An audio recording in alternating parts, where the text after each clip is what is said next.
The dust-laden wind howled through the canyons of New Mexico territory as Florence Adams stared out the window of her father's ranch house, her heart racing with dread at the sound of approaching horses. The year was 1878, and at 18 years old, she found herself trapped in a promise she never made betrothed to Silas Thornton, a man 30 years her senior with a reputation that made hardened outlaws shudder. Florence pressed her palms against the rough-hewn windowsill, her knuckles turning white. Her father's debt to Thornton had sealed her fate. The aging rancher had lost everything in a poker game 3 months ago and, in desperation, had offered the only thing of value he had left his daughter's hand in marriage.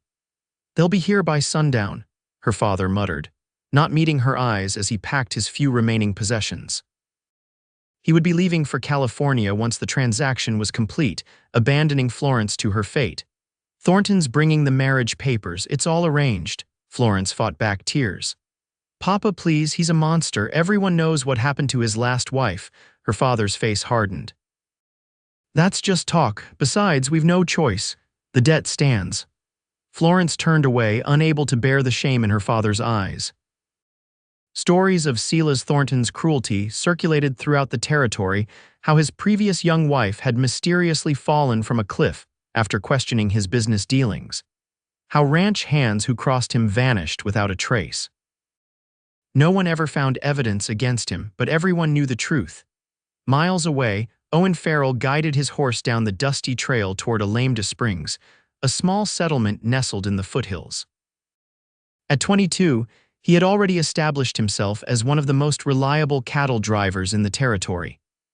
His reputation for fairness and hard work earned him the respect of ranchers across 3 territories.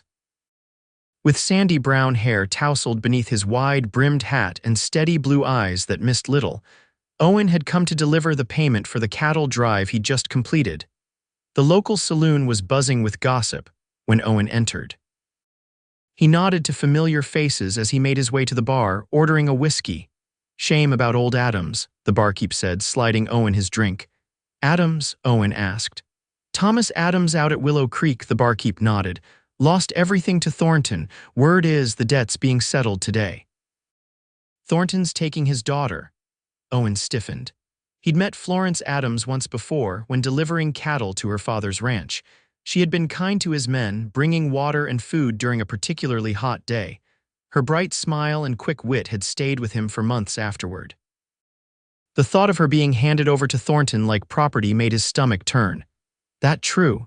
Owen asked a nearby rancher. "Adams promised his daughter to Thornton." The older man spat into a nearby spittoon. "Shameful business, but that's the agreement." "Wedding set for tomorrow at Thornton's place." "Poor girl. Everyone knows what Thornton is." Owen downed his whiskey in one gulp and headed for the door. He had no clear plan, but he couldn't stand by while Florence Adams was condemned to a life with a man known for his cruelty. His own sister had nearly been forced into such an arrangement years earlier, before their parents intervened. Florence had no one to stand for her. As the sun began to set, casting long shadows across the land, Florence heard the dreaded sound of horses approaching. She watched from her bedroom window as Silas Thornton rode up with 4 of his men. Even from a distance, his imposing figure sent chills through her. Tall and gaunt, with a shock of silver hair and cold eyes, he dismounted with the confidence of a man accustomed to taking what he wanted. Her father greeted them in the yard, shaking Thornton's hand with a defeated slump to his shoulders. Florence forced herself to descend the stairs, each step feeling like a march to her own execution. "There she is," her father said as she emerged onto the porch. "Florence, Mr. Thornton has come to finalize the arrangements." Thornton removed his hat and offered what might have passed for a smile on another man. On him it looked predatory. "Miss Adams, I trust you're prepared for tomorrow's ceremony." Florence felt her throat constrict. "Mr. Thornton," she managed, "I believe there might be another way to settle my father's debt." Thornton's eyes hardened, though his smile remained fixed. "The agreement has been made, Miss Adams. Your father owes me a considerable sum. I've been generous in accepting this arrangement instead of taking his land and having him thrown in prison for fraud." Her father looked away, shame evident in his expression. Florence realized there would be no help from him. Perhaps we should discuss the details inside, Thornton continued, gesturing toward the door. His men remained mounted, watching the exchange with expressionless faces. As they moved inside, Florence noticed a lone rider approaching in the distance. Her heart leapt with foolish hope, then settled back into despair. No one would intervene. In this territory, debts were sacred, and a father's right to arrange his daughter's marriage was unquestioned. Owen urged his horse faster as he spotted Thornton's men gathered outside the Adams ranch house. He recognized their distinctive gray dusters. Thornton marked his men like cattle, ensuring everyone knew who they belonged to. The main door to the house was closed, but through a window, Owen could see figures moving inside. He slowed his approach, mind racing. Challenging Thornton directly would be suicide. The man had judges and lawmen in his pocket throughout the territory. Any interference would need to be handled carefully. As Owen neared the house, one of Thornton's men called out, "State your business, cowboy." Owen tipped his hat casually. Delivering a message to Thomas Adams, got word about some stray cattle of his found near the Silver Creek Junction. The man eyed him suspiciously but nodded toward the house. "Boss is inside with Adams now, make it quick." Owen dismounted and approached the door, his hand resting near his holstered Colt. He knocked firmly. Inside, Florence jumped at the sound. Her father had just signed the marriage contract, his hand trembling as he passed the pen to her. Thornton watched with cold satisfaction. "See who that is," her father instructed, clearly relieved for the interruption. Florence crossed to the door and pulled it open. Her eyes widened as she recognized the cowboy who had passed through months earlier. Owen Farrell. She remembered his name because her father had spoken highly of his work ethic after he'd delivered their cattle. "Mr. Farrell," she said, surprise evident in her voice. Owen removed his hat. "Miss Adams, I apologize for the intrusion, but I have urgent business with your father." Thornton stepped forward, positioning himself beside Florence. "We're conducting business here, cowboy. Whatever message you have can wait." Owen's eyes met Florence's, and he saw the fear there, the silent plea. In that moment, something shifted inside him. What had begun as a vague notion to help transformed into absolute certainty. "Actually, sir," Owen said, addressing Thornton with feigned respect, "it concerns a matter that might affect the transaction at hand." Thornton's eyes narrowed. "Explain yourself." Owen directed his words to Thomas Adams. "Sir, I've just come from Alameda Springs where I was settling accounts for the drive. I couldn't help but overhear about your situation." He glanced at the papers on the table. "Before you finalize anything, you should know that Judge Wilson is investigating several claims against Mr. Thornton regarding questionable business practices." The lie flowed smoothly, but Owen knew he was treading on dangerous ground. Judge Wilson was one of the few honest officials in the territory, respected by all sides. Invoking his name was a risk. Thornton's face darkened. "That's preposterous. I have no dealings with Wilson." "The investigation began yesterday," Owen continued calmly. "Something about coercion in business agreements." He looked pointedly at Florence, then back to her father. "The judge specifically mentioned reviewing recent contracts." Thomas Adams hesitated, pen still in hand. "Is this true, Farrell? You're not just spinning tales." Before Owen could respond, Thornton slammed his fist on the table. "This is nonsense. The agreement stands. The girl comes with me tonight and we marry tomorrow as planned." Florence flinched at his tone, stepping back instinctively. Owen noticed and moved slightly closer to her. "Mr. Adams," Owen said, "I've always dealt honestly with you. I wouldn't interfere if I didn't think there was cause for concern." The tension in the room was palpable. Outside, Thornton's men had dismounted, sensing trouble. Thomas looked between Thornton and Owen, indecision plain on his face. "Perhaps we should delay until this matter is clarified, Silas. A few days won't make much difference." Thornton's expression turned thunderous. "The agreement is made, the papers are signed." He reached for Florence's arm. "Come, girl, we're leaving." Owen moved swiftly, positioning himself between them. "I don't think the lady wishes to go with you, Mr. Thornton." Florence's breath caught. No one stood up to Silas Thornton, the man had killed for less. "You're making a grave mistake, cowboy," Thornton hissed. "Do you know who I am?" Owen nodded slowly. "I know exactly who you are, which is why I'm standing here." The standoff lasted several heartbeats before Thornton smiled coldly. "Very well. We'll delay for 3 days. If this investigation proves to be fiction, as I'm certain it will, the agreement stands with additional compensation for my inconvenience." He gathered the papers from the table. "Keep the girl here until then. But know this, Adams, if this cowboy is lying, I'll take more than just your daughter as payment." With that threat hanging in the air, Thornton stormed out. His men followed him, mounting up and riding away in a cloud of dust. When they were gone, Thomas Adams collapsed into a chair. "God help us if you're lying, Farrell. Thornton will have us all killed." Owen exhaled slowly, the weight of what he'd done settling on his shoulders. "There's no investigation, Mr. Adams," Florence gasped. "What then? Why?" "Because I needed time," Owen explained. "Time to figure out how to get you both away from here before Thornton returns." Florence stared at him, disbelief mingling with a dangerous flicker of hope. "You interfered for me. You hardly know me." Owen met her gaze. "I know enough. No one deserves to be traded like cattle, especially not to a man like Thornton." Thomas buried his face in his hands. "You've doomed us all, boy. Thornton will be back with his men and they'll kill you, take Florence anyway, and probably burn this place to the ground with me in it." "Not if we're gone," Owen countered. "I have friends in Colorado. We can get you both there before Thornton realizes what's happened." Florence shook her head. "He'll hunt us down. You don't know how far his reach extends." "Then we'll go farther," Owen insisted. "California, Oregon territory. Somewhere he can't touch you." Thomas looked up, desperation in his eyes. "The debt is real, Farrell. I owe him nearly $2,000. He'll have the law on his side." Owen considered this. The sum was substantial, more than he currently had on hand.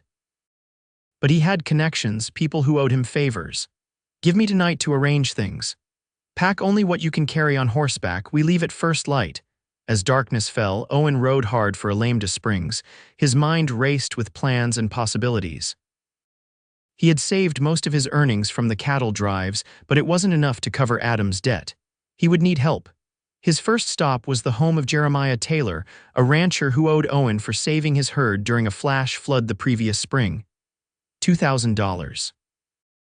Jeremiah whistled low when Owen explained the situation. "That's steep, boy, even for a favor." "I'm not asking for a gift," Owen clarified. "A loan. I'll work it off driving your cattle exclusively for the next 3 seasons if need be." Jeremiah studied him.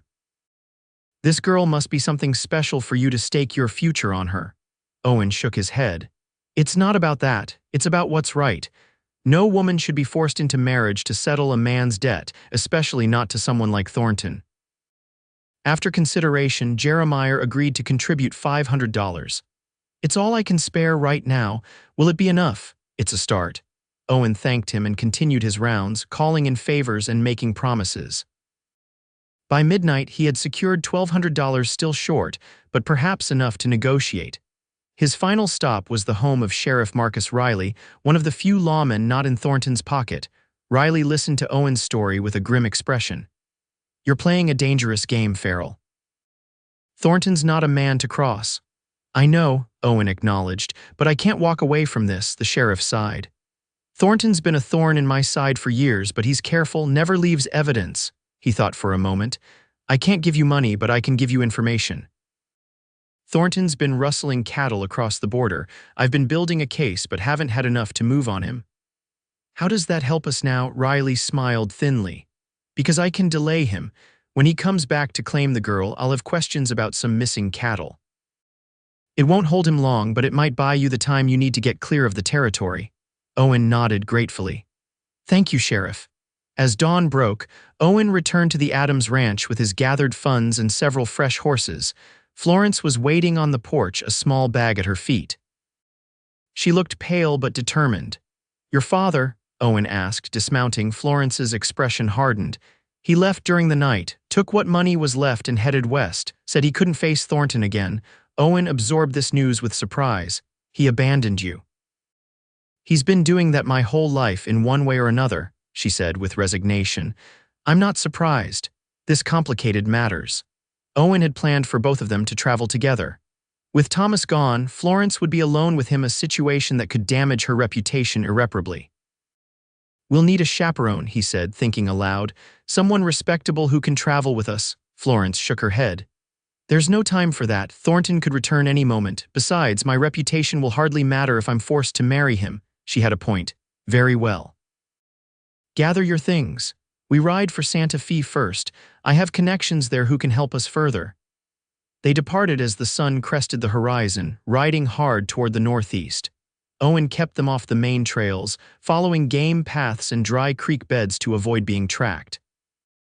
Florence rode well, keeping pace without complaint despite the punishing speed. By midday, they stopped briefly to rest the horses and eat the provisions Owen had packed. Florence sat on a rock, watching as he checked the horses' hooves. "Why are you doing this?" she asked suddenly.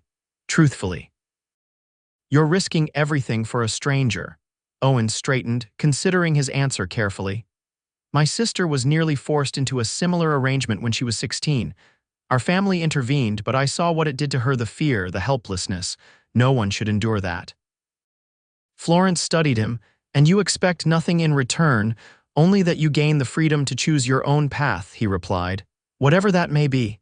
Something shifted in her expression, gratitude mixed with growing respect. "Thank you," she said simply. They continued riding through the afternoon, making good progress. Owen estimated they would reach Santa Fe by the following evening if they maintained their pace. As dusk approached, they made camp in a sheltered canyon. Owen built a small fire, careful to keep it low and hidden from sight. They ate a simple meal of jerky and hardtack, speaking little but sharing a comfortable silence. "Tell me about your life," Florence said as they sat by the fire. "Before today, I mean," Owen smiled slightly. "Not much to tell. My parents have a small ranch in Colorado. I started driving cattle at 16 to help support them. Found I had a knack for it, so I kept at it. No wife, sweetheart waiting somewhere," he shook his head. "Haven't found the right person, or maybe I haven't been looking." He poked at the fire. "What about you? Before your father's arrangement with Thornton, what were your plans?" Florence's gaze turned distant. "I always wanted to teach. I had a good education my mother insisted before she passed. I thought maybe I could open a school someday." "You still can," Owen pointed out. "Once we're clear of Thornton's reach," she smiled sadly. "Perhaps, first we need to survive his wrath." That night, Florence slept while Owen kept watch. He couldn't shake the feeling that Thornton wouldn't wait the promised 3 days. A man like that would immediately check Owen's story about the investigation, discover the lie, and come after them with fury. His instincts proved correct. Shortly after midnight, Owen heard the distant sound of horses approaching. He quickly woke Florence. "Riders coming," he whispered. "Could be Thornton's men." Fear flashed across her face, but she nodded resolutely and helped him quickly break camp. They mounted in darkness and continued north, riding through the night with only moonlight to guide them. Dawn found them exhausted but still ahead of their pursuers. They reached a small trading post operated by a friend of Owen's, an old trapper named Hank who had settled into a quieter life. "Thornton's after you, eh?" Hank said when Owen explained their situation. "Bad business that. Man's got the devil in him." "We need fresh horses and supplies," Owen said. "And a place to rest for a few hours," Hank nodded. "I can provide that, but you ought to know word's spreading. Thornton's put a bounty on you, Farrell. $500 for information on your whereabouts." Florence paled. "He'll have every opportunist in the territory looking for us." "Then we need to move faster," Owen decided. "Can you get a message to Sheriff Riley in Alameda Springs? Let him know Thornton's violated the agreement." Hank agreed, and they rested briefly while he prepared fresh horses. Florence fell asleep almost instantly on a cot in the back room. Owen watched her for a moment, struck by her resilience in the face of such danger. When she woke a few hours later, color had returned to her cheeks. She thanked Hank for his hospitality as they prepared to depart. "There's a route through the mountains," Hank told them, pointing to a crude map he'd drawn. "Not many know it. Follow this path and you'll reach Santa Fe by tomorrow night without hitting the main trails." They set off again, this time heading into the rugged foothills. The path was treacherous in places, forcing them to dismount and lead the horses across narrow ledges and steep inclines. By nightfall, they had covered less ground than Owen had hoped. "We'll camp here," he decided, indicating a small clearing protected by rock formations. "The horses need rest, and so do we." As they set up camp, Florence asked, "What happens when we reach Santa Fe?" Owen had been pondering this same question. "I have a friend there, a lawyer named Patrick Collins." He can help us negotiate with Thornton, maybe reach a settlement using the money I've gathered. And if Thornton won't settle, then we keep moving, Owen said simply. North to Colorado, my family's ranch. You'll be safe there while we figure out the next steps. Florence was quiet for a moment. I can't ask you to append your life for me. Once we reach Santa Fe, perhaps I should continue alone. Owen shook his head firmly. Thornton won't stop hunting you, not until he makes an example of what happens to those who defy him. Then he'll never stop hunting you either, she pointed out. You've defied him more than I have. The truth of her words hung between them. Owen had made an enemy of one of the most powerful men in the territory, and there would be consequences. We'll face that when the time comes, he said finally. For now, let's focus on reaching Santa Fe. That night, they took turns keeping watch. During Florence's shift, she found herself studying Owen as he slept. In the short time she'd known him, he had shown more courage and integrity than any man she'd ever met. The realization that she was beginning to care for him was both comforting and terrifying. Morning brought clear skies and renewed determination. They made good progress through the mountain pass, and by late afternoon they could see the distant sprawl of Santa Fe in the valley below. We'll be there by nightfall, Owen said, relief evident in his voice. As they began their descent, the crack of a rifle shot echoed through the canyon. Florence's horse reared in panic as dirt kicked up near its hooves. Owen reacted instantly, grabbing her reins and pulling both horses behind a large boulder. Bounty hunters, he said grimly, drawing his revolver. They must have been tracking us. What do we do? Florence asked, struggling to keep her voice steady. Owen peered carefully around the boulder. There are at least 2 of them positioned up on that ridge. They have the high ground, but they'll have to come down to get to us. Another shot rang out, chipping stone from their shelter. When I fire, run for those trees, Owen instructed, pointing to a cluster of pines about 50 yards away. I'll cover you, then follow. Florence nodded, gathering her courage. Owen fired 3 quick shots toward the ridge and she ran, heart pounding as she zigzagged toward the trees. She heard more gunfire behind her but didn't stop until she reached the cover of the pines. Owen appeared moments later, leading both horses. They're coming down. We need to move fast. They mounted quickly and rode hard along the tree line, using the forest as cover. The bounty hunters gave chase, but their unfamiliarity with the terrain slowed them down. By the time they reached the outskirts of Santa Fe, Owen was confident they had lost their pursuers. They rode directly to the home of Patrick Collins, a modest adobe structure on the east side of town. The lawyer was surprised by their sudden appearance but quickly ushered them inside when Owen explained the situation. Thornton, eh? Collins shook his head. You certainly know how to pick your enemies, Farrell. Owen introduced Florence, who was swaying slightly from exhaustion. Collins's wife, Elena, immediately took charge, leading Florence away to rest and refresh herself. When they were alone, Collins poured Owen a whiskey. Tell me everything. Owen recounted the events of the past 2 days, including the money he had gathered and Sheriff Riley's information about Thornton's cattle rustling. Collins listened thoughtfully. The rustling angle might give us leverage, but Thornton has friends in high places. They'll want evidence. Riley said he's building a case. Maybe he has something concrete by now. It's worth checking, Collins agreed. As for the debt, $1,200 isn't $2,000, but it's a start. I might be able to negotiate terms for the balance. Owen nodded, fatigue finally catching up with him. We need to resolve this, Patrick. Florence deserves a chance at a normal life. Collins studied his friend. You care for her. It wasn't a question, but Owen answered anyway. I do, more than I expected to. Then we'll find a way, Collins promised. Get some rest. I'll send messages tonight and see what we can arrange.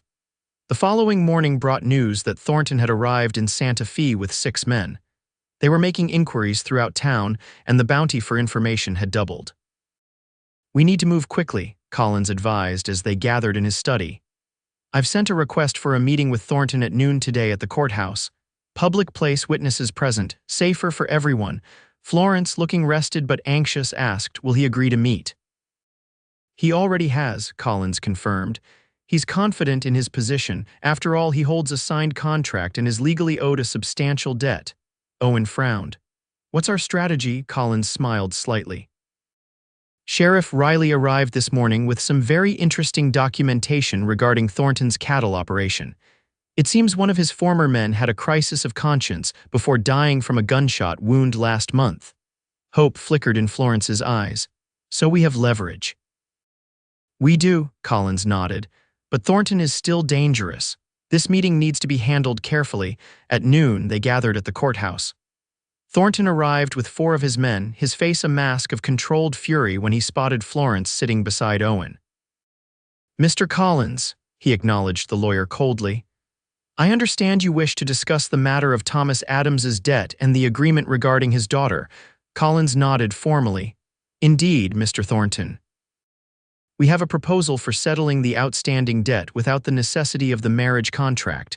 Thornton's eyes narrowed. The agreement is binding. The girl was promised to me.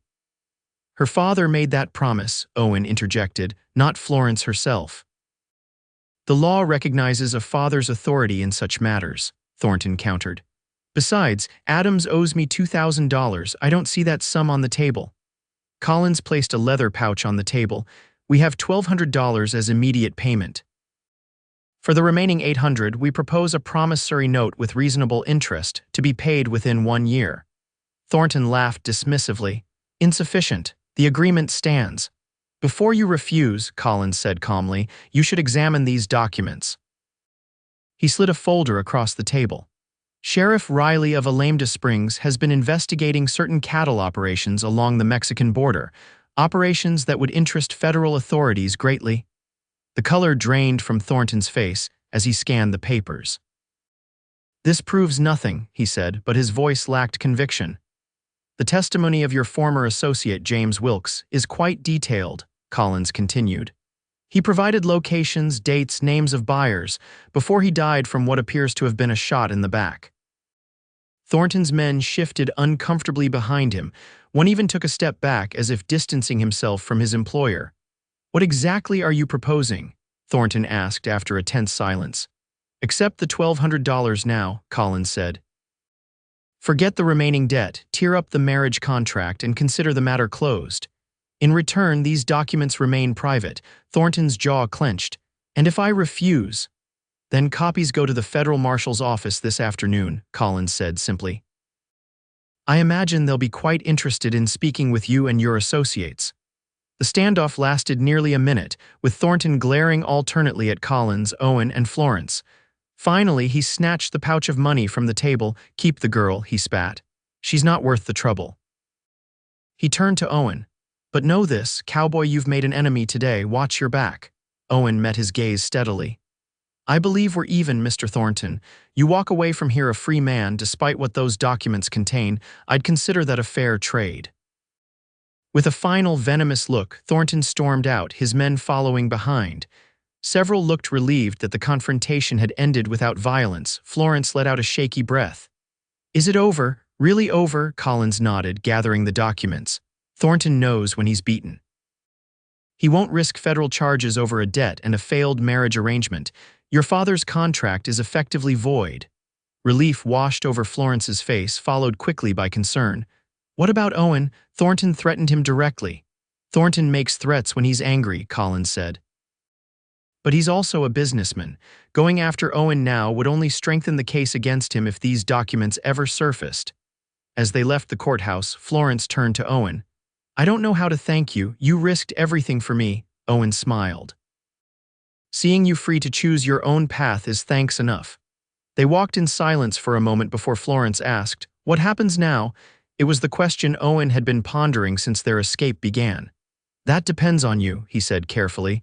You mentioned wanting to teach someday. There's a need for teachers in many settlements. Florence nodded thoughtfully. I'd like that, but first I need to establish myself somewhere, build a reputation. My sister runs a small school in Colorado, Owen offered. She's been looking for someone to help with the younger children. It would be a start if you're interested. Hope brightened Florence's expression. I would be, very much so. Over the next few weeks, as they traveled north to Colorado, their relationship deepened beyond the intensity of their escape. They shared stories, dreams, and gradually their hearts. By the time they reached Owen's family ranch, Florence had become precious to him in ways he hadn't thought possible. His family welcomed her warmly, offering her a home and a position at his sister's school. As spring turned to summer, Florence flourished. The children adored her, and she found purpose in shaping young minds. Owen continued his cattle drives but arranged his routes to return to Colorado more frequently. Each time he returned, the connection between them grew stronger. On a warm evening in late summer, as they walked along a stream that bordered the family property, Owen gathered his courage. "Florence," he began, "when I first met you, I acted on instinct. I knew you deserved freedom, not a forced marriage to a man you feared." She smiled, memories of their harrowing escape still fresh. "You saved me." "No," Owen shook his head. "You saved yourself by having the courage to leave. I just helped along the way." He took her hands in his. "These past months, watching you build a life here, seeing your strength and determination, I've fallen in love with you." Florence's eyes widened. "Owen, I'm not asking for an answer now," he continued quickly. "I know you're still finding your way, establishing your independence. But I want you to know that, whenever you're ready, if you ever are, I would be honored to share my life with you, not as a matter of obligation or debt, but as a choice freely made." Tears glistened in Florence's eyes. "You once told me you wanted me to be free to choose my own path." Owen nodded, heart pounding. "What if I've already chosen?" she asked softly. "What if that path leads to you?" Hope surged through him. "Then I would be the happiest man in the territory." Florence stepped closer. "I love you, Owen Farrell. Not because you rescued me, but because of who you are, a man of honor and kindness. A man who values freedom and choice for others as much as for himself." When they kissed, it was a promise, not one made under duress or to settle a debt, but one chosen freely and sealed with love. The future stretched before them, bright with possibility and the promise of a life built together, one day at a time. By the following spring, they were married in a simple ceremony attended by family and friends. Florence continued teaching, eventually opening her own school with Owen's support. Their home became known as a haven for those in need, particularly young women seeking escape from difficult circumstances. And though Silas Thornton remained a powerful figure in the territory for years to come, he never again crossed paths with the Farrells. Some said it was fear of the documents that might surface. Others believed he simply recognized that some battles weren't worth fighting. Whatever the reason, Florence and Owen built their life together in peace, their love stronger for having been chosen freely rather than forced by circumstance or obligation.